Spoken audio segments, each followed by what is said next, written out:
ನಮಸ್ಕಾರ, ನನ್ನ ಹೆಸರು ಸಂಜೀವ್ ಕುಮಾರ್ ಸಿಂಗ್, ಉಪನಿಯಂತ್ರಕರು, ಕರ್ನಾಟಕ ರಾಜ್ಯ ಲೆಕ್ಕಪತ್ರ ಮತ್ತು ಲೆಕ್ಕ ಪರಿಶೋಧನಾ ಇಲಾಖೆ.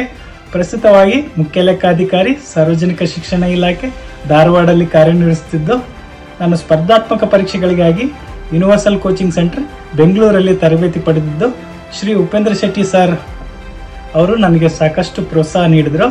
ಹಾಗೂ ಅಲ್ಲಿರ್ತಕ್ಕಂಥ ಬೋಧಕ ಸಿಬ್ಬಂದಿಗಳು ನನ್ನ ಈ ಎಕ್ಸಾಮ್ ಕ್ಲಿಯರ್ ಮಾಡೋಕ್ಕೆ ಒಳ್ಳೆ ಮಾರ್ಗದರ್ಶನ ನೀಡಿದರು.